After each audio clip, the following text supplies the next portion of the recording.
মিয়াসকলে গুৱাহাটীৰ চব্জিৰ দোকান লৈ গ'ল, মাছৰ দোকান লৈ গ'ল, সব লৈ গ'ল। চিন্তা কৰিব নালাগে, আমি সব এৰি দিম, আপোনালোকৰ ল'ৰাসকলে গুৱাহাটীত মাছ বেচক।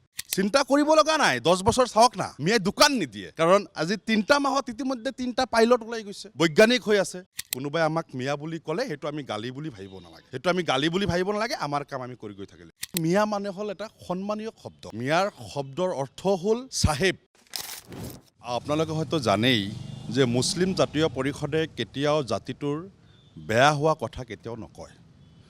মুছলিম জাতীয় পৰিষদ জন্ম লগ্নৰে পৰা মানে এনেকুৱা কিছুমান মন্তব্য নিদিয়ে যিটো মন্তব্যৰ কাৰণে আমাৰ মুছলমান ৰাইজৰ বেয়া হওক বা ক্ষতি হওক।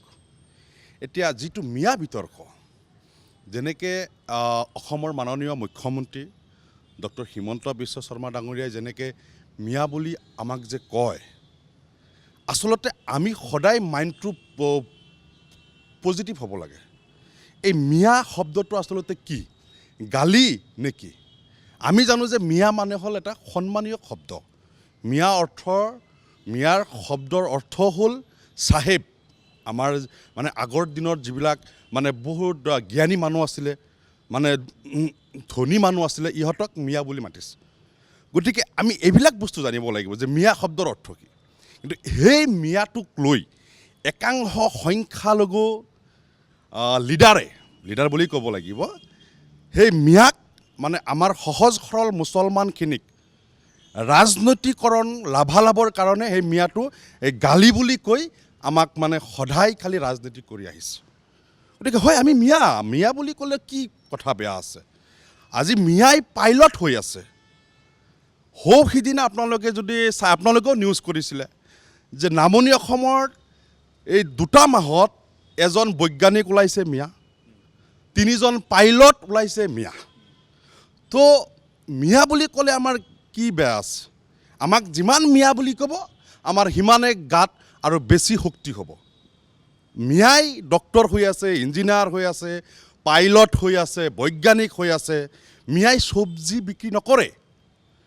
আমি মুছলিম জাতীয় পৰিষদৰ তৰফৰ পৰা মাননীয় মুখ্যমন্ত্ৰী মহোদয়ক আহ্বান জনাইছোঁ, আৰু 10 বছৰ আপুনি আমাক মিয়া বুলি কওক, অসুবিধা নাই। আৰু 10 বছৰ পিছত আপুনি ৰিজাল্ট চাওক, মিয়া ক'ৰ পৰা ক'ত গৈ আছে। গতিকে গৌৰৱ কৰিব লাগিব।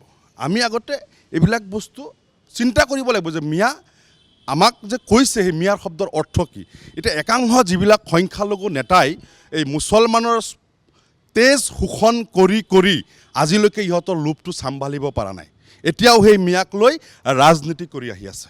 কিছুমানে মিয়া মিউজিয়াম বিচাৰে, কিছুমানে মিয়া বহুত কিবা কিবি বিচাৰে, কিন্তু আমি তেনেকুৱা নিবিচাৰোঁ। আমি অসমীয়া হয়, আমি বৃহত্তৰ অসমীয়া জাতিটোৰ লগত আগতেও আছিলোঁ, এতিয়াও আছোঁ আৰু আজীৱন থাকিম। কাৰণ আমাৰ ভাষা সংস্কৃতি আমি ত্যাগ স্বীকাৰ কৰি এই বৃহত্তৰ অসমীয়া জাতিটোক আমি আঁকোৱালি লৈছোঁ। গতিকে আমি অসমীয়া। গতিকে এতিয়া মিয়া বুলি যদি কোনোবাই পলিটিক্স, ৰাজনীতিক লাভালাভৰ কাৰণে কৈছে, সেয়া আমি পজিটিভ থিংকিঙেৰে চিন্তা কৰিব লাগে। আজি সিদিনাখন অশোক সিংঘালে কৈছিলে যে মিয়াৰ ইয়াতে কোনো ধৰণৰ দোকান দিবলৈ দিয়া নহ'ব।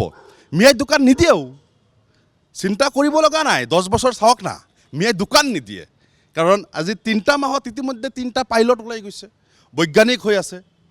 যিসকল নেতাই মিয়া বুলি কৈ থাকে, সেইসকলক মই কৈছোঁ, আপোনালোকে চিন্তা কৰিব নালাগে, গুৱাহাটীত আৰু মিয়াই চব্জি বিক্ৰী নকৰে, মিয়াই আৰু ঠেলা নচলায়, মিয়াই ৰিক্সাও নচলায়। মাত্ৰ 10টা বছৰ আপোনালোকে আৰু মিয়া কৰক। আমি আহ্বান জনাইছোঁ, আপোনালোকে যিমান মিয়া ক'ব, আমাৰ মিয়া সিমান আগবাঢ়ি যাব, আমাৰ মিয়া সিমানে ডেভেলপ হ'ব। গতিকে আমি এটা কথাই আপোনালোকৰ জৰিয়তে আমাৰ সমগ্ৰ আমাৰ সংখ্যালঘু ৰাইজক আহ্বান জনাইছোঁ যে কোনোবাই মিয়া বুলি ক'লে আমাৰ যিবিলাক সংখ্যালঘু নেতাই সেই মিয়া শব্দটোক লৈ ৰাজনীতি লাভালাভৰ কাৰণে যেতিয়া ৰাজনীতি কৰিব বিচাৰে, আপোনালোকে সেই ৰাজনীতিত ভুল নাযাব। আপোনালোকে পজিটিভ থিংকিঙত কথাবিলাক চিন্তা কৰিব যে মিয়া শব্দৰ অৰ্থই হ'ল চাহেব। গতিকে আমি সেইবিলাক চিন্তা কৰিব। কোনোবাক মিয়া কৈছে কওক, চাহেবে দোকান নিদিয়ে। আজি সেইটোৱেতো ক'লোঁ যে 3জন পাইলট হৈ আছে, একজন বৈজ্ঞানিক হ'ল ধুবুৰীৰ পৰা। কিছুমানতো মানে পলিটিকেল লিডাৰে সময়ে সময়ে কয় যে ধুবুৰী 2nd বাংলাদেশ। ধুবুৰীত তাৰমানে মিয়া আছে কাৰণে সেইবিলাক কথা কয়। গতিকে সেইবিলাকক মই কৈছোঁ আজি যে কিছুমান মানে আপোনাৰ পলিটিকেল লিডাৰে কয়ও যে আমাৰ মিয়াসকলে গুৱাহাটীৰ চব্জিৰ দোকান লৈ গ'ল, মাছৰ দোকান লৈ গ'ল, চব লৈ গ'ল। চিন্তা কৰিব নালাগে, আমি চব এৰি দিম, আপোনালোকৰ ল'ৰাসকলে গুৱাহাটীত মাছ বেচক, আপোনালোকৰ সন্তানে গুৱাহাটীত ঠেলা চলক, ৰিক্সা চলক, চিন্তা কৰিব নালাগে। খালি 10টা বছৰ আৰু মিয়া কৰি থাকক। মিয়াই ক'ৰ পৰা ক'ত যায় আপোনালোকে এই 10 বছৰৰ পিছত আপোনালোকে ৰিজাল্ট পাব। তাৰ জল পট এই 2 মাহ মাত্ৰ। 2 মাহত ইতিমধ্যে 3টা পাইলট, এটা বৈজ্ঞানিক আমাৰ ওলাই গৈছে। গতিকে আৰু 10টা বছৰ কৰক, এজন মিয়াও ঠেলা নচলায়, ৰিক্সা নচলায়। গতিকে ইতিমধ্যে আমাৰ মিয়া অনগয়িং টু ডেভেলপ, আমাৰ মানে ডেভেলপ হৈ আছে এতিয়া আৰু হ'ব। কিন্তু আপোনালোকৰ জৰিয়তে এটা কথাই আহ্বান জনাইছোঁ আমাৰ সংখ্যালঘু ৰাইজক, যে কোনোবাই আমাক মিয়া বুলি ক'লে সেইটো আমি গালি বুলি ভাবিব নালাগে, আমাৰ কাম আমি কৰি গৈ থাকিলে হ'ল।